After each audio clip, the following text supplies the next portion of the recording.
सदा करे, बनकर सब युग वीर हृदय से देशोन्नति वस्तु स्वरूप विचार खुशी से निजानंद में रमा करे। वस्तु स्वरूप विचार खुशी निजानंद में रमा करे। अनंत उपकारी परम पूज्य शास्त्री गुरुदेव श्री उपेंद्र मुनि जी महाराज साहब के पावन पवित्र चरण कमलों में कोटि कोटि वंदन करने के उपरांत उपस्थित मोक्षाभिलाषी आत्माओं, आपके समक्ष अपनी विचार व्यक्ति करो। इससे पूर्व भजन की कुछ पंक्तियां हैं, आशा है आप सभी मिलकर बोलने का भाव रखेंगे। बोलिए चमत्कारी बाबा गुरुदेव श्री प्रेम सुख जी महाराज की, प्रज्ञा महर्षि गुरुदेव श्री उपेंद्र मुनि जी महाराज की।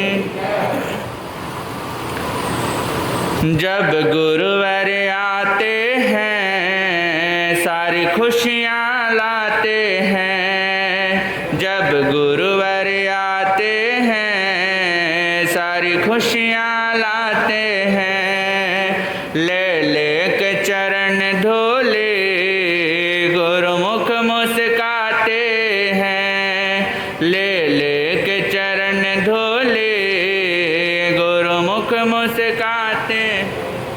जब गुरुवर आते हैं सारी खुशियाँ लाते हैं। जब गुरुवर आते हैं सारी खुशियाँ। गुरुवर के आने से मन निर्मल होता है। गुरुवर के आने से मन निर्मल, गंगा की तरह पावन शुद्ध मंगल होता है। गंगा की तरह पावन शुभ मंगल होता है। जब भक्त बुलाते हैं, जब भक्त बुलाते हैं, गुरु दौड़े आते हैं। ले के चरण धोले गुरुमुख मुस्काते हैं। ले के चरण धोले गुरुमुख मुस्काते। जब गुरुवर आते हैं सारी खुशियाँ लाते हैं। जब गुरुवर आते हैं सारी खुशियाँ। मेरा सोना था आंगन खुशियों से महक उठा। मेरा सोना था आंगन खुशियों से। सतगुरु ने दर्श दिया मन पंछी चहक उठा। सतगुरु ने दर्श दिया मन पंछी। सतगुरु के आने से, सतगुरु के आने से फूल न समाते हैं। ले के चरण धोले गुरुमुख मुस्काते हैं। ले के चरण धोले गुरुमुख मुस्काते। जब गुरुवर आते हैं सारी खुशियाँ लाते हैं। जब गुरुवर आते हैं सारी खुशियाँ। तन मन के दुख सारे तुम दूर करो दाता। तन मन के दुख सारे तुम दूर करो दाता। ये विनय है भक्तों के मंजूर करो दाता। ये विनय है भक्तों के मंजूर करो। वो अपने भक्तों को, वो अपने भक्तों को सब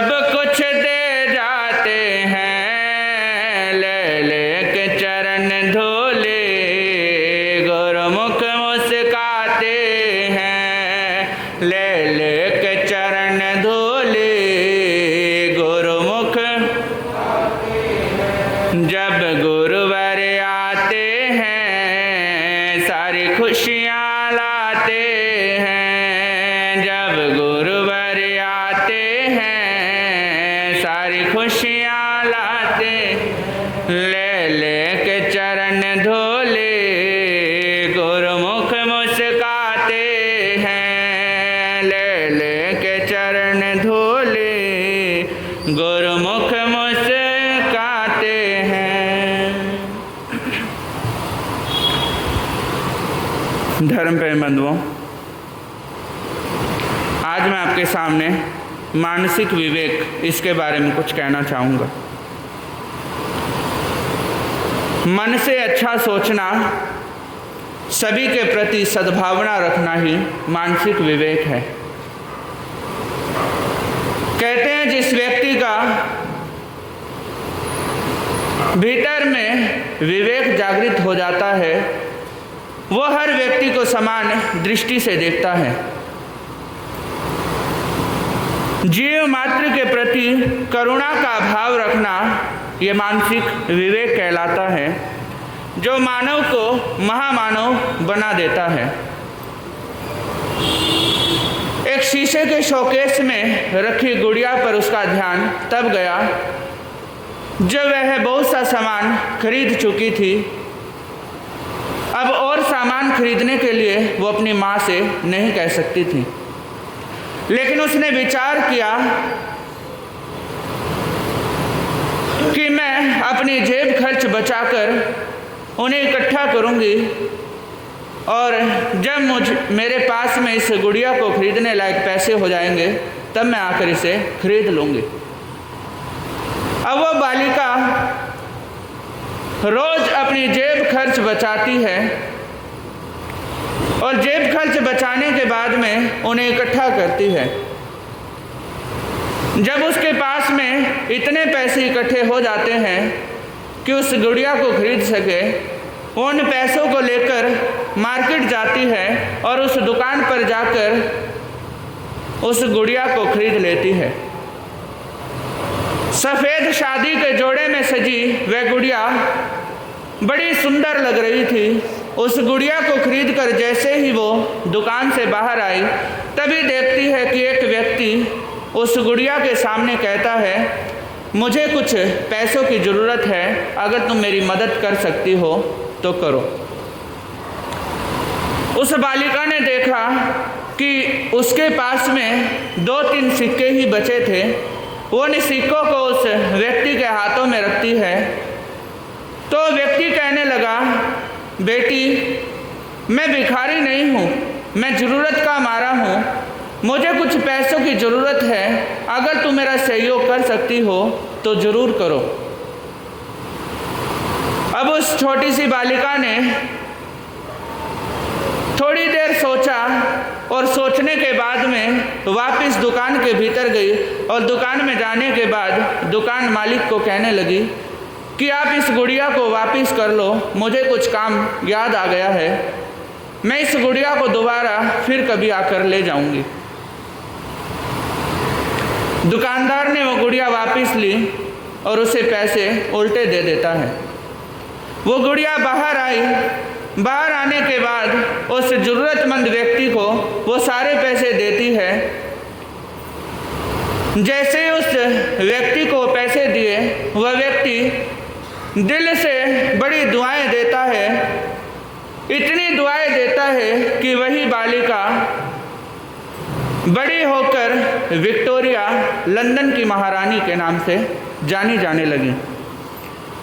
कहते हैं जब व्यक्ति के भीतर में करुणा के भाव आ जाते हैं, जब उसके भीतर में दया के भाव आ जाते हैं, सद्भावना आ जाती है, तो वो व्यक्ति को परमात्मा के नज़दीक लाकर खड़ा कर देती है। और जब व्यक्ति के भीतर में करुणा के भाव होते हैं, दया के भाव होते हैं, सद्भावना होती है, वो व्यक्ति अपने जीवन का कल्याण तो कर ही लेता है, साथ में उस मंजिल को भी प्राप्त कर लेता है जिस मंजिल को पाना बड़ा कठिन होता है।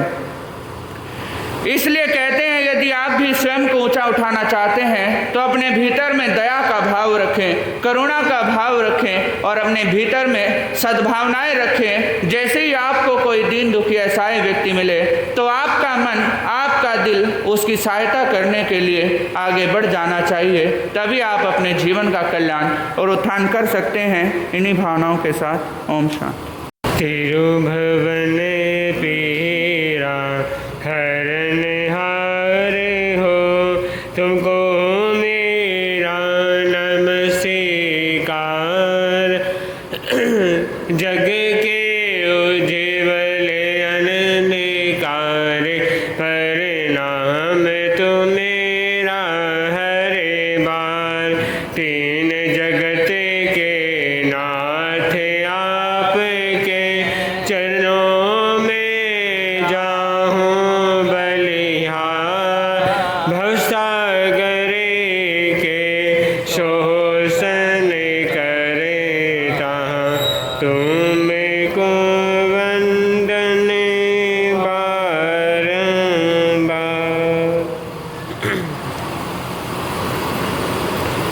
राजसंत प्रज्ञ ऋषि परम पूज्य गुरुदेव श्री उपेंद्र मुनि जी महाराज साहब के पावन चरण कमलों में हृदय की आशीर्वादों के साथ वंदन अभिवंदन।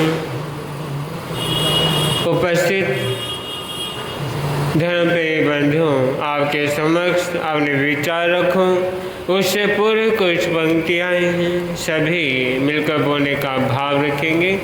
बोलिए चमत्कारी दादा गुरुदेव श्री प्रेम सुख जी महाराज के, परम पूज्य गुरुदेव श्री उपेंद्र मुनि जी महाराज के। कभी प्यासे को पानी पिलाया नहीं, बाद में अमृत पिलाने से क्या फायदा। कभी प्यासे को पानी पिलाया नहीं, बाद में अमृत पिलाने से क्या फायदा। कभी गिरते हो को उठाया नहीं, बाद में आंसू बहाने से क्या फायदा।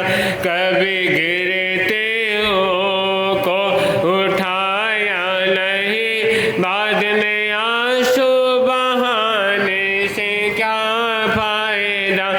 कभी प्यासे को पानी पिलाया नहीं, बाद में अमृत पिलाने से क्या फायदा।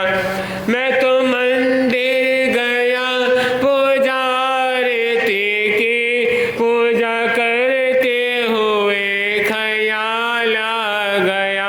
मैं तो मंदिर गया पूजा आरती की, पूजा करते हुए ख्याल आ गया।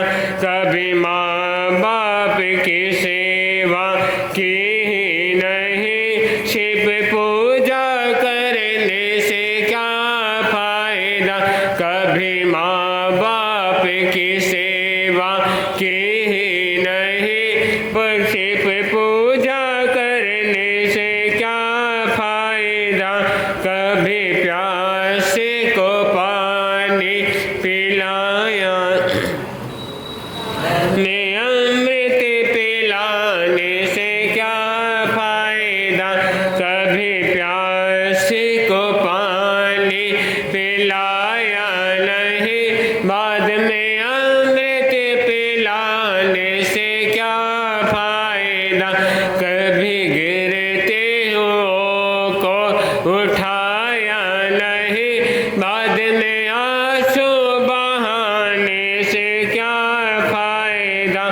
मैं तो सालक गया गुरुवाणी सुनी, गुरुवाणी सुन कर ख्याल आ गया। मैं तो सालक गया गुरुवाणी सुनी, गुरुवाणी सुन कर ख्याल आ गया। जैन कुल में हुआ जैन बन ना सका, शिव जैन कहलाने से क्या फायदा। जैन कुल में हुआ जैनी बन ना सका शिप जैन कहलाने से क्या फायदा। कभी प्यास को पानी पिलाया नहीं, बाद में अमृत पिलाने से क्या फायदा। कभी प्यास को पानी पिलाया नहीं, बाद में अमृत पिलाने से क्या फायदा। कभी गिरते हो को उठाया नहीं, किसी पे आंसू बहाने से क्या फायदा। कभी प्यास को पानी पिलाया नहीं, किसी बाद में अमृत पिलाने से क्या फायदा। मैं तो काशी बनारस व मथुरा गया, गंगा नहाते हुए ख्याल आ गया। मैं काशी बनारस मथुरा गया, गंगा नहाते हुए ख्याल आ गया। तन को धोया मगर मन को धोया नहीं, शिप गंगा नहाने से क्या फायदा। शिव तन को धोया मगर मन को धोया नहीं, शिप गंगा नहाने से क्या फायदा। कभी प्यास को पानी पिलाया नहीं, बाद में अमृत पिलाने से क्या फायदा। कभी गिरते हो को उठाया नहीं, बाद में आंसू बहाने से क्या फायदा। कभी प्यास को पानी पिलाया नहीं, बाद में अमृत पिलाने से क्या फायदा। मैंने दान किया, मैंने जब तप किया, दान करते हुए ख्याल आ गया। मैंने दान किया, मैंने जब तप किया, दान करते हुए ख्याल आ गया। कभी भूखे को भोजन कराया नहीं, दान लाखों का करने से क्या फायदा। कभी भूखे को भोजन कराया नहीं, बाद में दान लाखों का करने से क्या फायदा। कभी प्यास को पानी पिलाया नहीं, बाद में अमृत पिलाने से क्या फायदा। कभी गिरते हो को उठाया नहीं, बाद में आंसू बहाने से क्या फायदा। कभी प्यास को पानी पिलाया नहीं, बाद में आंसू बहाने से क्या फायदा। उपस्थित धर्म प्रेमी बंधु, आप सुन रहे हैं मान के बारे में। तो क्या कहा, शरीर सुंदर हो या ना हो, शरीर सुंदर हो या ना हो, पर शब्दों का जरूर सुंदर होना जरूरी है। क्योंकि लोग चेहरे भूल जाते हैं, लोग चेहरे भूल जाते हैं, पर शब्दों को नहीं भूलते, पर शब्दों को बुलाया नहीं जा सकता। कहते हैं कि शरीर सुंदर हो या ना हो, शरीर जैसा मिला है, देह जैसी मिली है, चाहे सुंदर मिली है, चाहे कुरूप मिली है, मिली तो है।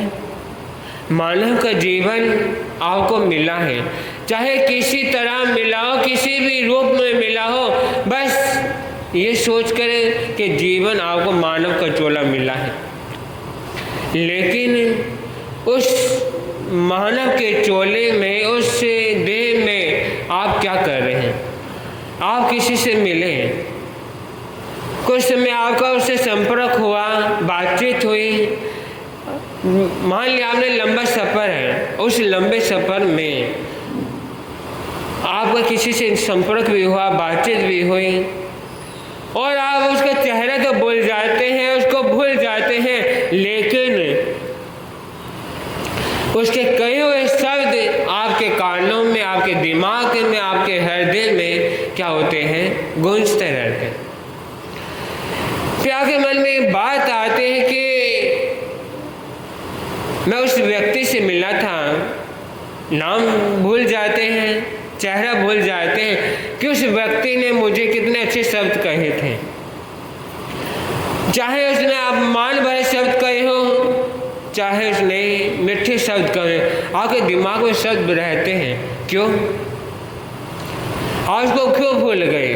उसका चेहरा तो भूल गए, लेकिन उसके मन के हुए कहे हुए शब्द आपके दिमाग में रहते हैं। तो सोचे विचार करें कि आप इंसान दूसरे इंसान को तो भूल जाता है, लेकिन वो गहरे शब्द, वो जख्म इंसान के मन में रहते हैं। कहते हैं इंसान दूध लाता है, दूध लाया और बाइक, उसको दूध उबाल कर उन्हें मक्खन, उसका मक्खन किस लिए करा? दूध से ही। कहते हैं दूध की इतनी कीमत नहीं जितनी घी की और मक्खन की होती। तो उसी प्रकार इंसान की कीमत इतनी नहीं आकी जाती, इंसान की कीमत इतनी नहीं है जितनी की कीमत उसके शब्दों की है। शब्दों कहते हैं, महापुरुषों ने कहा है कि इंसान की जीभा के पास अमृत भी है और विष भी है। अमृत से वह सम्मान के तुल्य बन जाता है, और वही विष के तीर से अपमान के तुल्य, अपमान का कारण भी बन जाता है। कहते हैं एक बार बादशाह अकबर ने सोचा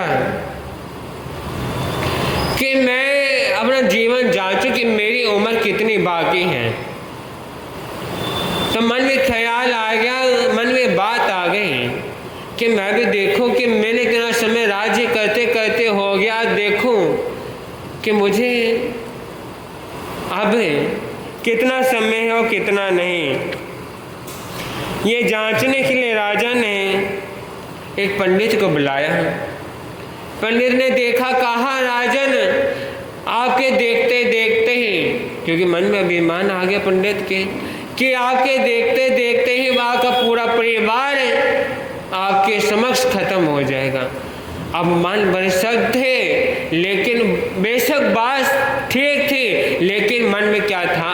मान था। शब्दों में ऐसी बात कह दी कि राजा को बड़ा गुस्सा आया।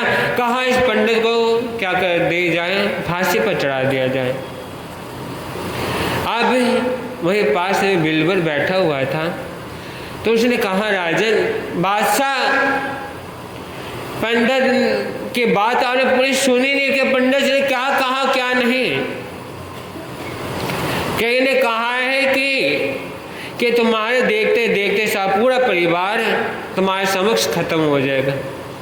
कि राजन कहा है, लेकिन आपने पूरी बात गौर से नहीं सुनी। क्या मतलब? क्या कि आपकी उम्र आपके परिवार से सबसे बड़ी है, आप तो लकी हैं आपकी और समय तक राज्य कर सकते हो और समय तक आप शासन कर सकते हो।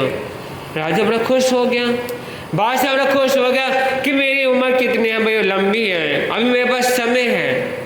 अब यहाँ बातों में क्या आ गया, शब्दों में क्या आ गया? फर्क आ गया। एक के शब्दों में अब अभिमान भरा था, लेकिन दूसरे शब्दों में माधुर्य भरा था। वही शब्द बीरबल ने किसी माधुर्य से बोल दिए और पंडित ने वही शब्द अपमान भरे से बोल दिए। शब्द वही थे कि तुम्हारी उम्र अभी तो बहुत बड़ी है। बात वही आ गई, बस यहाँ क्या हो गया, कहने का फर्क आ गया। अब आप किसी से बात करते हैं, किसी ने सीधी बात कड़वी बात बोल दी और किसी ने बात को घुमा फिरा के बोल दिया और किसी ने व्यंग्य द्वारा किसी शब्दों को बोल दिया। जब बात चुभती है, जब हृदय में लगती है तो बात ऐसी चुभ जाती है कि इंसान सोचने का मजबूर हो जाता है कि जिस इंसान से मैं ये उम्मीद रखता था कि वह शब्द में मुझे कभी बोल नहीं सकता, लेकिन आज उसी के द्वारा ऐसे शब्द क्या हो गए, मुझे बोले गए हैं। तो क्या है, आपके दरवाजे पर, आपकी चौखट पर कोई प्यासा आया है, वो आपने उसका तिरस्कार कर दिया, उसको दुरुकार दिया, उसको वहां से निकाल दिया। अब उसने कहीं और जाकर पानी की याचना की और पानी पिया और बाद में आके मन में विचार आया कि मैंने क्या कर दिया, मुझे ऐसे उसका तिरस्कार नहीं करना चाहिए, उसको दुर्कारना नहीं चाहिए, उसको अपमान नहीं करना चाहिए था। आप बाद में जाकर उसको दूध पिला रहे हैं, उसको अमृत पिला रहे हैं, तो वो फायदा क्या है। पहले किसी उम्मीद से, आपकी किसी आशा से कोई इंसान आपके पास आया, क्या लेकर, उम्मीद लेकर, कोई आशा लेकर कि वहाँ जाकर मुझे क्या मदद मिल सकती है, मुझे सहायता मिल सकती है। आपने उसका अपमान कर दिया, उसका तिरस्कार कर दिया। बाद में उसको पूछने से, समय निकल जाने के बाद फिर पूछने का क्या फायदा रह जाता है। तो इसलिए टेढ़ी और टोन भरी भाषा कभी मत बोली है, टेढ़ी और टोन भरी भाषा कभी मत बोलिए। मिठास बोलने वाला इंसान, मिठास से बोलने वाला इंसान सभी के दिलों पर राज करता है, सभी के दिलों पर राज करता है। पत्थर मारने से सिर फूटता है, पत्थर मारने से सिर फूटता है और लाठी मारने से कमर टूटती है और टोन भरी भाषा बोलने से रिश्ते और दिल दोनों टूटते हैं, रिश्ते और दिल दोनों टूटते हैं। कहते हैं टेढ़ी और टोन भरी भाषा कभी इंसान को ऊंचा उठने नहीं देती। और कहते हैं कि आपने किसी दूसरे इंसान को पत्थर मारा है कि उसका सिर फूटा, या लाठी से मारे तो उसकी कमर टूट सकती है, लेकिन टोट भरी भाषा बोलने से, अपमान भरी भाषा, उसे अपमान आ जाता है कि आपने जो बोला है, किस उद्देश्य से बोला है, किसी को नीचा दिखाने के लिए बोला है, या उसको अपमान करने के लिए बोला है, या उसको किसी की नज़रों से गिराने के लिए बोला है कि वह किसी की नज़र से गिर जाए, वह ऊंचा ना उठे। इंसान की फितरत कैसी हो गई, केचुए जैसी, कि इंसान दूसरे इंसान को आगे बढ़ते हुए देखना नहीं चाहता। कहते हैं कुछ केचुए अगर किसी टब में या बाल्टी में छोड़ दिया जाए, अगर एक केचुआ दूसरा बाहर निकलना चाहता है तो दूसरा उसकी टांग पकड़ कर वापिस अंदर खींच लेता है कि वह चाहता नहीं कि वह आगे बढ़े और वह आगे आए।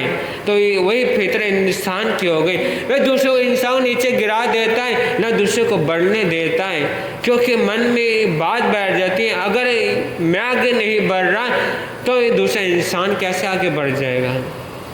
तो ऐसे ज़िंदगी में कभी सोचे नहीं। हर एक इंसान को मौका मिलता है, हर एक इंसान के पास समय होता है आगे बढ़ने का, जीवन कल्याण करने का, जीवन उत्थान करने का, और समय बाद में निकल जाता है तो इसमें दूसरे इंसान की क्या गलती। अगर आपने खुद ने समय के रहते हुए फायदा नहीं उठाया, लाभ नहीं उठाया, तो एक इंसान की गलती नहीं, आपकी स्वयं की गलती, आपकी खुद की गलती है कि आपने समय के रहते हुए की कीमत को पहचाना नहीं। आपने अपमान भरे शब्द बोले, आपने किसी को कोई भी शब्द बोल दिए, लेकिन वह शब्द कोई शब्दों को वह ध्यान दे देता है, लेकिन शब्दों को ध्यान देते हुए वह व्यक्ति भी आगे बढ़ जाता है। तो इसलिए कहना चाहूँगा, ऐसे शब्द ना बोले, ऐसी अपमान भरी वाणी ना बोले कि आप जिंदगी आपका समय तो जाए, आपकी जिंदगी का कल्याण भी ना हो और रिश्ते भी ना रहे। ऐसे जिंदगी में कभी ना करें तो जीवन का कल्याण उत्थान हो सकता है। तो बोलिए महापंजा प्रवर्तक बाल ब्रह्मचारी दादा गुरुदेव श्री भागवत जी महाराज की। साधु जीवन की त्यागी जीवन की,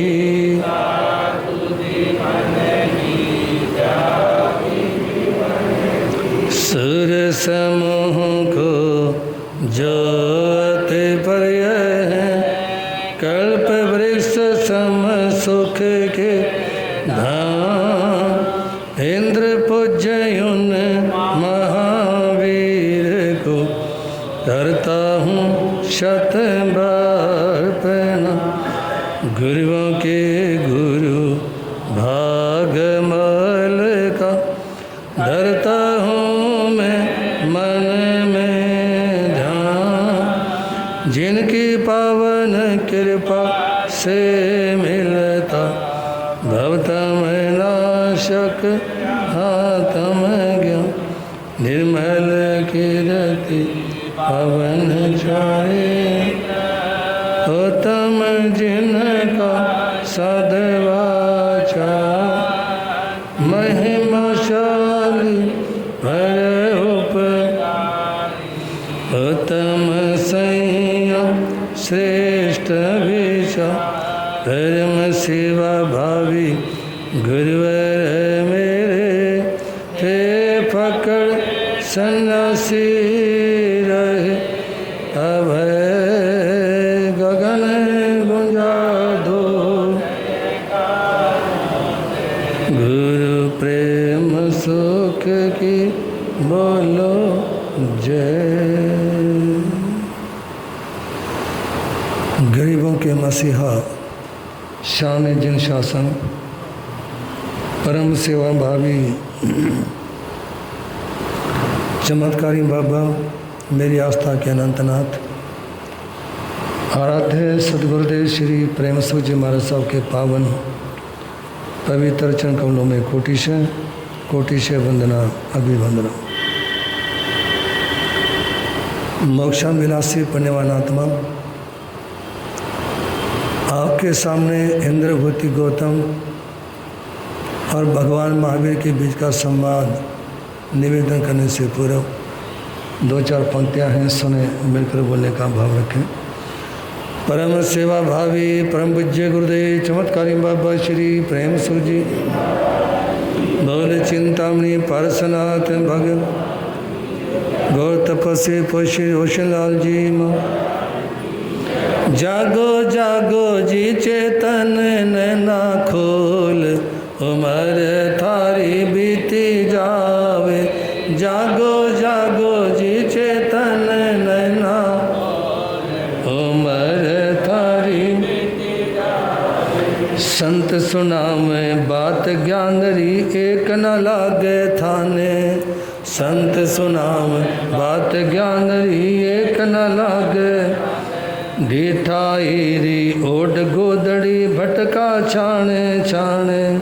ढीठाई री ओढ़ गोदड़ी भटका छाने। थाका का नारी खिड़कियाँ खोल, उमर थारी। थाका का नारी खिड़कियाँ खोल, उमर थारी। जागो जागो जी चेतन नैना खोल, उमर थारी बीती जावे। जागो जागो जी चेतन नैना, उमर थारी।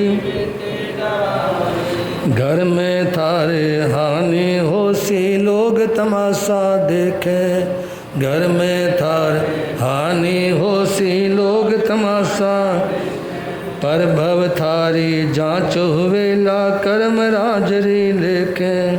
पर भव थारी जांच हुवेला कर्म राजरी, पाछे ही ये माँ उठेला थारे होल उमर थारी। पाछे ही ये माँ उठेला थारे होल उमर थारी।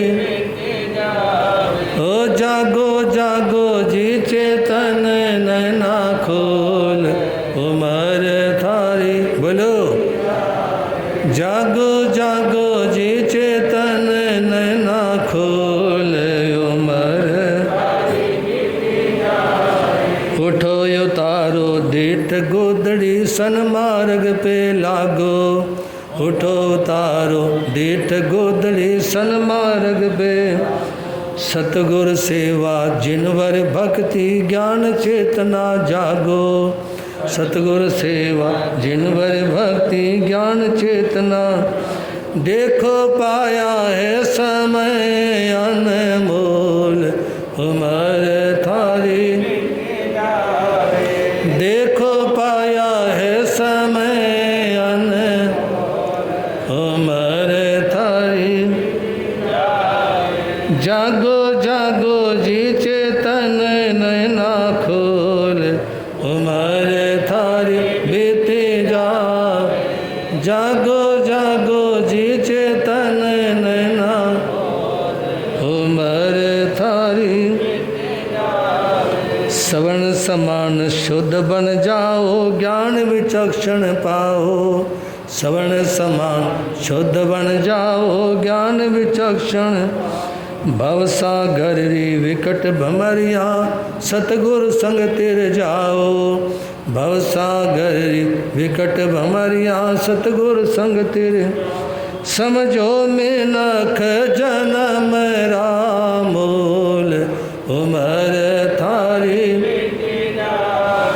समझो मेनख जन्म रामोल उमर थारी। जागो जागो जी चेतन नैना खोल उमर थारी। जागो जागो जी चेतन नैना उमर थारी। मानव जीवन रिया बेलायन मोल उमर थारी बीती जा। मानव जीवन रिया बेलायन उमर थारी। जागो जागो जी चेतन नैना खोल उमर। मोक्षाभिलाषी पुण्यवान आत्माओं, कल की धर्म सभा में आप लोग श्रवण कर रहे थे। मगध देश में गोबर नाम का गांव, जहां वसुभूति ब्राह्मण अपनी पत्नी पृथ्वी और अपने 3 पुत्र इंद्रभूति, अग्निभूति, वायुभूति के साथ निवास करते हैं। माता पिता ने अपने बच्चों को शिक्षित दीक्षित करवाने में कोई भी कसर नहीं रखी। नीति शास्त्र का संदेश है, यदि कोई माता पिता अपनी औलाद को नहीं पढ़ाते, उनको शिक्षित नहीं करवाते, तो ऐसे माता पिता अपने संतान के दुश्मन हैं। क्योंकि माता पिता का नैतिक कर्तव्य है अपने बच्चे को सुयोग्य बनाना। उसको चाहे पैसा मत दो, उसको चाहे अन्य सुविधाएं मत दो, उसको योग्य बना दो। योग्य बनाने के बाद में अपने आप वो पैसा भी कमा लेगा, अन्य व्यवस्थाएं भी कर सकता है और अपने माता पिता के लिए भी बहुत कुछ कर सकता है। तो इसी तरह से वसुभूति और पृथ्वी ने अपने बच्चों को शिक्षा भी दी और संस्कार भी दिए। मैं आप लोगों से पूछना चाहूँगा, शिक्षा कहाँ मिलती है और संस्कार कहाँ मिलते हैं?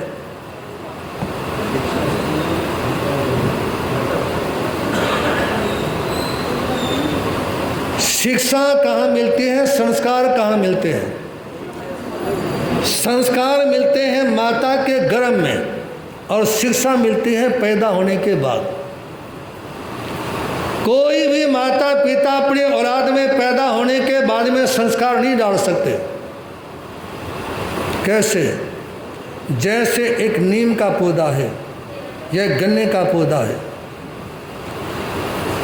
गंडेरी या नीम को बोना ये आपके हाथ का काम था, लेकिन उसको बदलना आपके हाथ में नहीं है।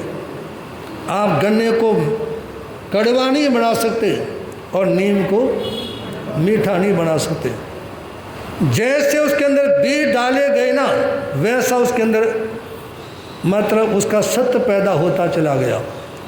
तो संस्कार वो हैं। और शिक्षा है जो बाद में, जैसे किसी पार्क में कोई पौधा लगा हुआ है, उसको काट छाड़ करके किसी का हाथी बना दिया, किसी की बकरी बना दी, किसी का शेर बना दिया। हाँ जी, वो है शिक्षा।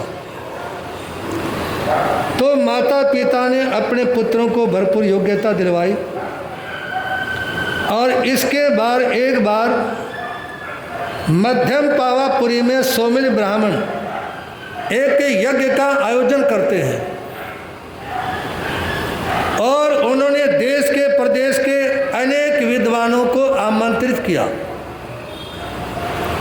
उन्हें अनेक विद्वानों में इंद्रभूति भी थे, अग्निभूति भी थे और उनके छोटे भाई वायुभूति भी थे। और ये जो मध्यम पावापुरी में यज्ञ करवाया गया ना, वहीं पास में थी रिज्जू बालूका नदी, जिसके किनारे साल वृक्ष के नीचे भगवान महावीर अपनी साधना में संलग्न थे।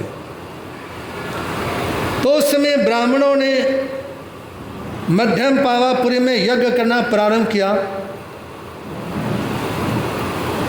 एक विशाल यज्ञ मंडप लगा हुआ है, हजारों लोग उस यज्ञ मंडप में बैठे हुए हैं। सामने अनेकों विद्वान, अनेकों ब्राह्मण यज्ञ करवाने में लगे हुए हैं। और यज्ञ करवाते समय विद्वानों ने जब यज्ञ में सुगंधित द्रव्य और सुगंधित द्रव्यों के साथ में जो भी यज्ञ में डालने वाली विशेष लकड़ियां थी ना, जब उनकी आहुति दे रहे थे तो अचानक आसमान से देव विमान उतरते हुए देखा। इंद्रभूति के चेहरे के पर रौनक आ गई।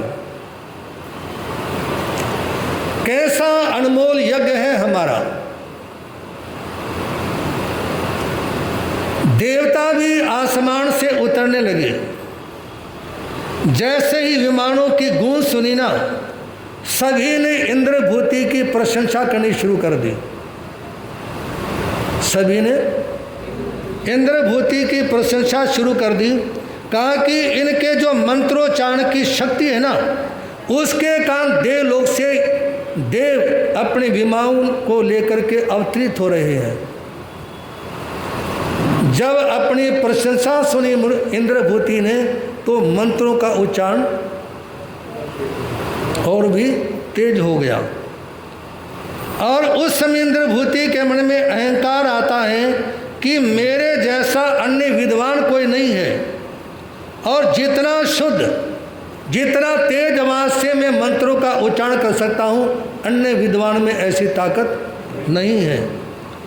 और उस समय जैसे ही विमान आते नजर आए ना, लोगों का ध्यान इंद्रभूति की तरफ सेट करके आसमान से उतरते हुए विमानों की ओर चला जाता है।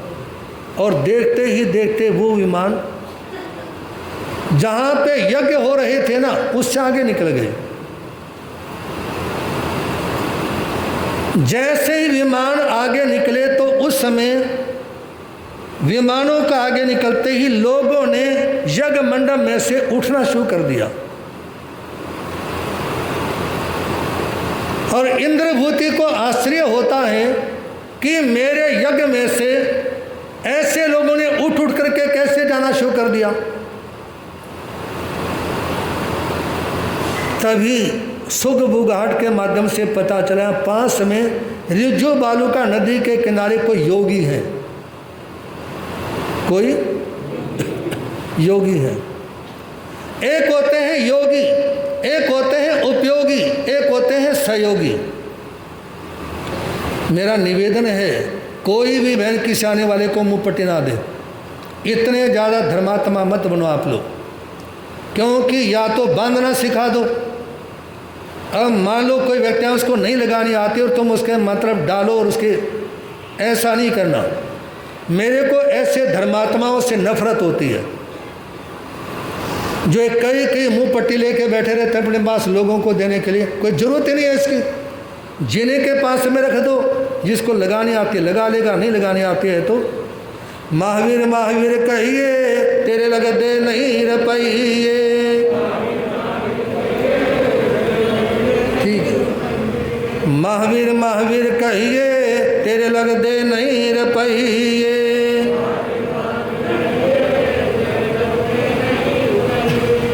मैं महावीर का नाम नहीं ले रहा हूँ। कई लोग ये सोचते हैं लाइनों में भी महाराज जी महावीर कोई चढ़ा रहे हैं, ऐसा नहीं है। ये तो भगवान महावीर की बात है। लेकिन किसी के मन में कोई दूसरी बात आ जाए तो उपेंद्र उन भी क्या कर सकता है। महावीर महावीर कहिए तेरे लग दे नहीं रपइए।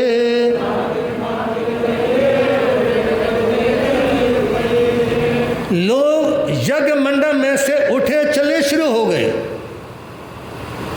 और इंद्र भूति की धड़कन तेज हो गई। ये लोग कहाँ जा रहे हैं?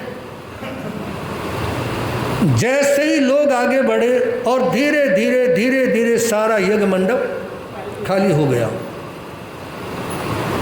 जो विद्वान बैठे हुए थे अन्य वो रह गए, आयोजन करवाने वाला परिवार रह गया और आने वाले जितने भी लोग यज्ञ मंडप में हिस्सा ले रहे थे, गली के मोहल्ले के आस के पड़ोस के, वो उठने लगे और वो सब उस ओर जाते हैं जहाँ विमान जाकर के उतर रहे हैं। और वो जगह भी ज़्यादा दूर नहीं थी जहाँ विमानों ने उतरना शुरू किया, वो जगह भी ज़्यादा दूर नहीं थी।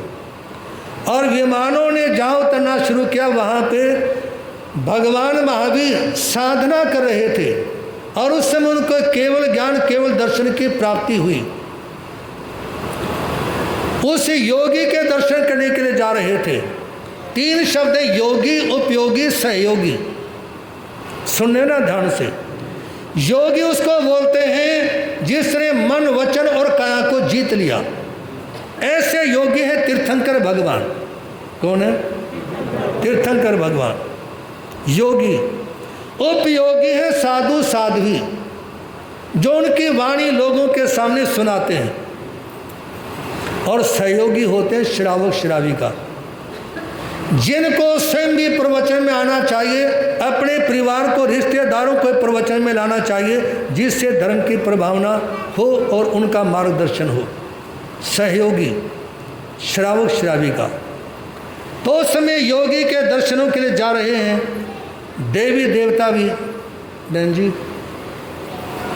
हेलो, पिछली साइड में बैठा लो, जाप के कमरे में, जाप के कमरे में बैठा लो। अभी प्रवचन का टाइम है ना, बाद में हम भी खिला लेंगे। बोले भगवान महावीर।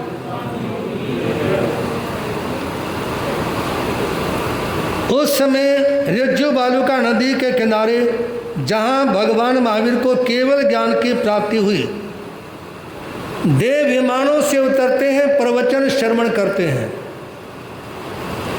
और उस दिन जो पहला प्रवचन था ना भगवान का, वो तो केवल 2 क्षण का ही था। जीवो और जीने दो, इतना सा बोला और भगवान महावीर विराम ले गए। और इस प्रवचन सभा में देवी देवता हैं, नर नारी भी आ रहे हैं। और नर नारी इत्यादि आने के साथ में वहाँ दैविक शक्तियों ने विशाल समवसन लगा दिया। आप लोगों में से वो भाई बहन हाथ खड़े करेंगे जो भगवान महावीर के समवसन में चलना चाहते हैं। मैं तो जाना चाहता हूँ भगवान महावीर के समवसन में। तो आइए अपन भगवान महावीर के समवसन में प्रवेश करते हैं, उनके सानिध्य में बैठते हैं। एक विशाल समवसन में सोने के सिंहासन के पर 24वें तीर्थंकर, अवतार नहीं 24वें तीर्थंकर भगवान महावीर विराजमान है। अवतारवाद को जैन धर्म नहीं मानता। अवतारवाद तो उसको बोलते हैं कि जब जब दुनिया में पाप छाएगा मैं अवतार लूंगा, पापियों का विनाश, संहार करने के लिए, धर्मात्मा का उद्धार करने के लिए। लेकिन भगवान महावीर की वाणी ये बोलती है कि अपन अवतारवादी नहीं है। यहाँ तो भगवान महावीर ये बोलते हैं कि प्रत्येक आत्मा ज्ञान दर्शन चरित्र की आराधना करते हुए स्वयं सर्वज्ञ बन सकती है, अवतारवाद नहीं। तो उस समय भगवान महावीर की सभा में जैसे ही इंद्रभूति ने प्रवेश किया ना, कि मैं देखता हूं वो छलिया कौन है जिसके ने सारी पब्लिक को आकर्षित कर लिया। जैसे ही यज्ञ मंडप के मुख्य द्वार के पर पहुंचे ना, समोषण के मुख्य द्वार के पर, भगवान महावीर कहते हैं आओ इंद्रभूति। उसका घमंड और 7वें आसमान पे चढ़ गया। कहा कि मैं कितना प्रसिद्ध हूं, मेरे को इस भारतवर्ष में कौन नहीं जानता। महावीर भी, ये योगी भी मेरे को जानता है, मैं इतना प्रसिद्ध हूं। वो आगे गए और समोषण के वातावरण को देखते ही अचंभित रह गए। इतना शानदार समोषण कभी देखा भी नहीं। क्योंकि आदमी यदि कोई पंडाल लगाए तो गलती हो सकती है, वहाँ तो अवधि ज्ञानी इंद्रदेव के आदेश से समोषण लगा रहे थे। उस समय जैसे प्रवेश किया ना, प्रवेश करने के बाद में इंद्रभूति के मन में बात आती है कि लोग ये कहते हैं कि ये सर्वज्ञ हैं। महावीर को ब्रह्म ज्ञान की प्राप्ति हो गई, तीसरा नेत्र खुल गया है। यदि वास्तव में सर्वज्ञ सर्वदर्शी है ना, भाई इन्होंने नाम तो मेरा ले ही दिया, और नाम इसलिए ले दिया क्योंकि मैं हिंदुस्तान में मैं प्रसिद्ध हूँ, सारी दुनिया मेरे को जानती है। किसी ने दाएं बाएं बैठे हुए व्यक्ति ने भी बता दिया होगा और ये खुद भी जानते होंगे। लेकिन मैं इनको सर्वज्ञ सर्वदर्शी तब मानूंगा जब ये मेरे मन की बात बता देंगे। जब ये मेरे, याद रखना, मन की बात मनो प्रयोग ज्ञानी भी बता सकते हैं। मन की बात को मनो प्रयोग ज्ञानी भी बता सकते हैं। लेकिन जो सर्वज्ञ होते हैं, जो केवल ज्ञानी होते हैं ना, वो तो एक एक बात को खोल करके रख देते हैं, एक एक बात को खोल करके रख देते हैं।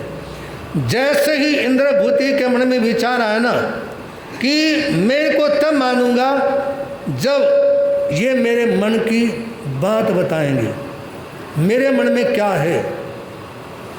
तो उस समय भगवान महावीर कहते हैं इंद्रभूति आओ, तुम्हारा इस समोषण में स्वागत है, सम्मान है। और तुम्हारे मन में एक शंका है, आत्मा का अस्तित्व है या नहीं। आत्मा का अस्तित्व है या नहीं। बस इतना कहते ही इंद्रभूति वहीं बैठ गए और उनके मन में एक ही बात आई कि वास्तव में ये सर्वज्ञ हैं, ये सर्वदर्शी हैं। सर्वज्ञ और सर्वदर्शी किसको कहते हैं? दोनों का अर्थ अलग अलग है। सर्वज्ञ का अलग, सर्वदर्शी का अलग। सर्वज्ञ का मतलब जो सब कुछ जानते हैं और सर्वदर्शी का मतलब जो सब कुछ देखते हैं।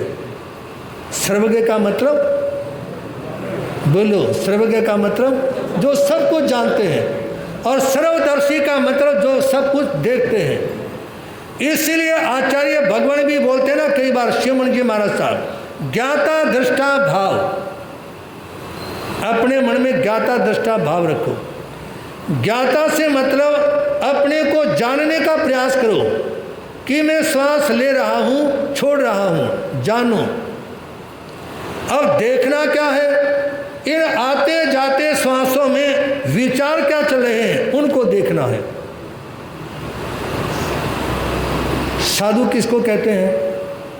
हो सकता आपके मन में ये बात है, कहाँ से कहाँ चले गए हैं जी। मैं इसी बात के ऊपर हूँ जो आप सुन रहे हैं। साधु किसे कहते हैं? आप कहेंगे 5 महावतों के पालने वाले, वो तो है ही, लेकिन आचारांश सूत्र में भगवान महावीर ने साधु की क्या परिभाषा दी?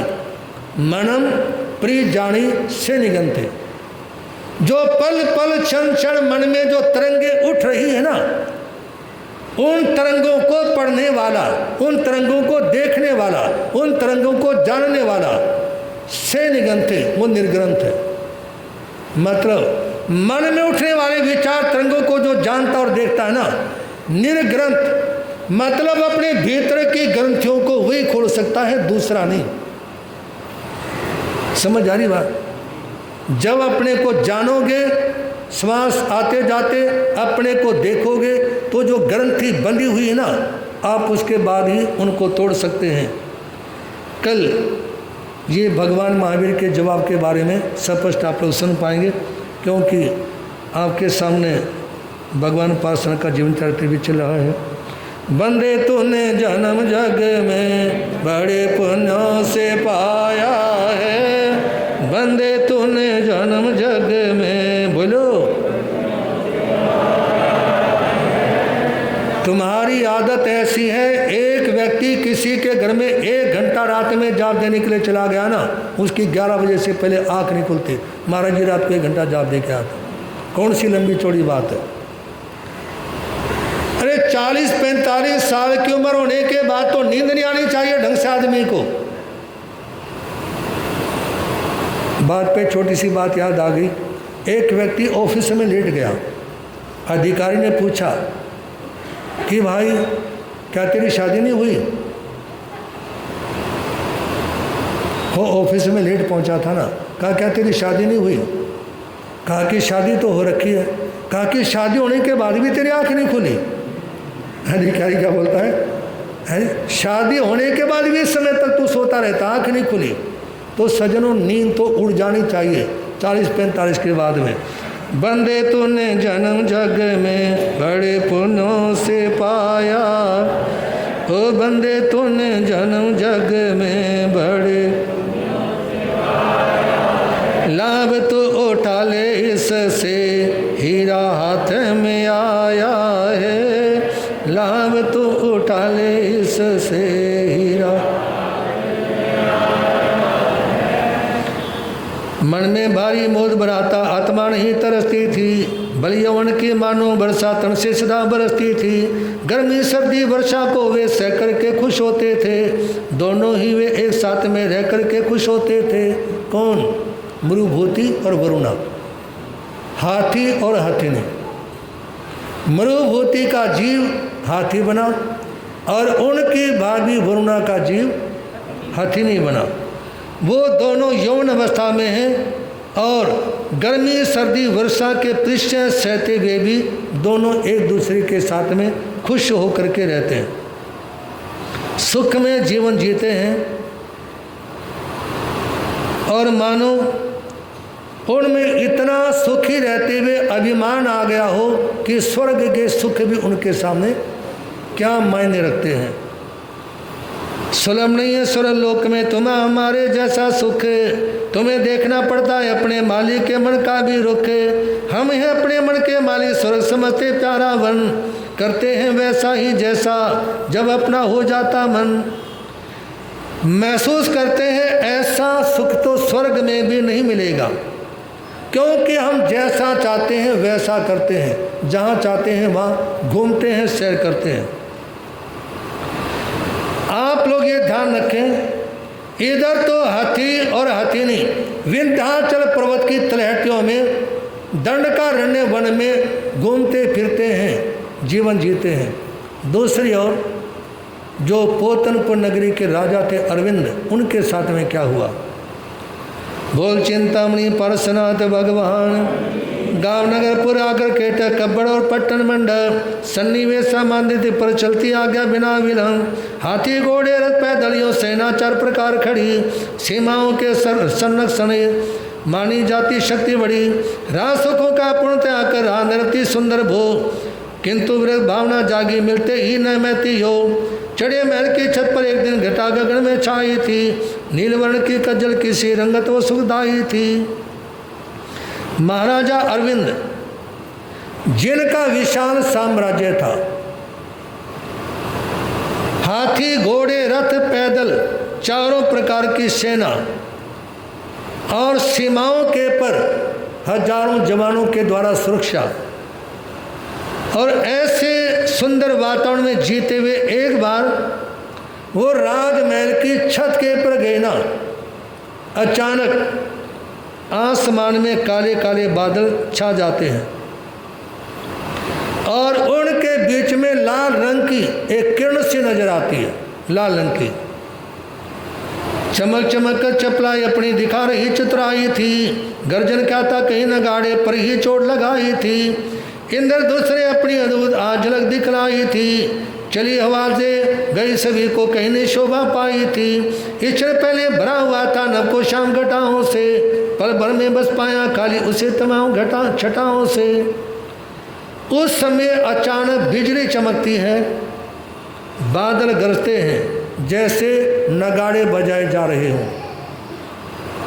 और देखते ही देखते तेज हवा चली और उन तेज हवाओं में आसमान में छाए हुए बादल कहाँ किस समय कैसे गायब हो गए ये पता भी नहीं चला।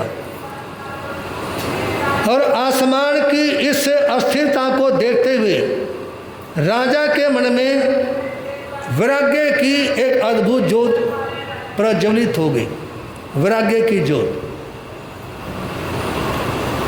निवेदन करना चाहूँगा, संसार में एक चीज ऐसी है, यदि वो किसी के पास हो तो किसी को डरने की, भयभीत होने की कोई आवश्यकता नहीं। चाहे कोई कितना ही बलशाली हो, कितना ही ताकतवर हो, भयभीत होने की कोई जरूरत ही नहीं है। एक चीज व्यक्ति के पास होनी चाहिए, बताओ कौन सी? वो है वैराग्य। कौन सी चीज? मुझे किसी का कुछ नहीं चाहिए, मुझे किसी का। जो दुनिया की संपत्ति को समेटते हैं, जोखिम अपने पास में रखते हैं, डर तो उनको लगेगा ना। जब अपने पास में फूटी कोड़ी नहीं तो डर किस बात का? कोई लूटने खसोटने वाला आ भी गया तो क्या लेके जाएगा? मान लो हमारा ऊपर सामान पड़ा है, कोई आ भी गया, कोई चोलपट्टा उठा ले जाएगा, है जी, दुपट्टा उठा ले जाएगा, कोई किताब उठा के ले जाएगा। ऐसा नहीं, चाहे मेरा सामान खोल के देख लेना, ठीक है ना। तो क्या ले जाएगा आने वाला भी? जब अपने पास में कुछ नहीं है तो लेने वाला क्या लेकर के जाएगा? तो इसलिए कहते हैं यदि किसी के पास में वैराग्य है ना, एकमात्र संसार में वैराग्य ही ऐसी चीज है जिसको डरने की और भयभीत होने की कोई भी आवश्यकता। इसीलिए तो तीर्थंकर भगवान जब सारी चीजों को छोड़ करके जंगलों में रहते हैं ना, उनका ना शेरों का डर, ना सांपों का डर, ना चीते और भगेरों का डर, ना विरोधियों का डर, किसी तरह का कोई भय उनके मन में नहीं। शेमल की रूही जो देखो बादल सारे बिखर गए, नहीं हुआ था अब तक जो है आज हुआ वह सपत सभी। ऐसे ही दुनिया की चीजें हो जाती हैं नष्ट सभी। जीवन यौवन धन वैभव ये चंचल सारे बिजली से, भागे जाते रात दिवस ये पल पल प्यारे बिजली से। मनोभावना बदल गई है, भोगों से मन हुआ विरक्त, सुंदरियों के सम्मुख अपने सारे भाव किए हैं व्यक्त। उस समय राजा अरविंद सोचने लगे, जैसे ये बादल बिखर गए ना, जैसे ये बादल बिखर गए, इसी तरह देखते देखते जीवन यौवन धन वैभव ये सब नष्ट हो जाएगा। इनमें मेरी कोई भी चीज नहीं है। और यह जीवन तो ऐसा ही है जैसे आसमान में चमकती बिजली एक बार दिखाई दी और दूसरे पर लुप्त हो गई। ऐसे ही जीवन का किसी भी समय अंत हो सकता है। नाच रही है बिजली का वे मेघों का है शोर नहीं, मोर ही थी तन मन को जो गई घटागन गोर कहीं। लो तवा व इंद्र धनुष भी रंग बिरंगा तना हुआ, शांसा फिर पहले शाही नील गगन है बना हुआ। उस समय राजा अरविंद ने देखा कि जैसे आसमान के बादल छट चुके हैं, इसी तरह से जीवन के सारी संपत्ति संजोई हुई चीजें भी मेरे से अलग हो जाएंगी। यदि मैं इन्हें नहीं छोड़ूंगा ना तो ये है जी, बोलो तो। आप यदि अपने घर को, दुकान को, व्यापार को नहीं छोड़ोगे ना तो ये सारे आपको छोड़ देंगे। वर्तमान में देखा जाता है कितने ऐसे वृद्ध हैं, बुजुर्ग हैं, जिनके परिवार के लोग इंतजार करते हैं कि कब इनसे छुटकारा मिलेगा। जीवन की स्थिति ऐसी है। तो इसलिए राजा अरविंद अपने मन में सोचने लगे कि जो ये तन मन को मोहने वाली आसमान में चमकने वाली बिजली थी ना, वो भी लुप्त हो गई। अन्य जो कुछ भी था वो कुछ भी नजर नहीं आता।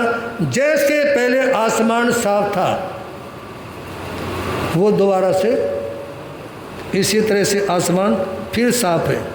बस इतना भाव आने के बाद भीतर में वैराग्य पैदा हुआ, और वैराग्य पैदा होते ही वो अब क्या करते हैं, कल जैसा समय होगा आप लोग श्रवण करेंगे। को दादा गुरुदेव स्वामी श्री फूलचंद जी महाराज, अर्धसावधानी पूज्य गुरुदेव शीतलोक चंद जी महाराज, परम सेवा भावी परम पूज्य गुरुदेव चमत्कारी बाबा श्री प्रेम सुख जी, और तपस्वी पुरुष श्री रोशनलाल जी महाराज, आचार्य भगवान पुरुष श्री शिवमणि जी महाराज, और ये श्री जैन धर्म की, संसार के सभी महापुरुषों की, भगवान महावीर स्वामी का संदेश, श्री चतारी मंगलम रियंता मंगलम सिद्धा मंगलम साहू मंगलम गेली बंदो धम्म मंगलम चतारी लोतमा रियंता लोतमा सिद्धा लोतमा साहू लोतमा गेली बंदो धम्म लोतमा चतारी शरण भोज्यामी हरियंते शरण भोज्यामी सिद्धे शरण भोज्यामी साहू शरण भोज्यामी गेली बंदो धम्मो शरण भोज्यामी। हरियंतों का शरणा, सिद्धों का शरणा, साधुओं का शरणा, दया धर्म का शरणा, ये चार शरण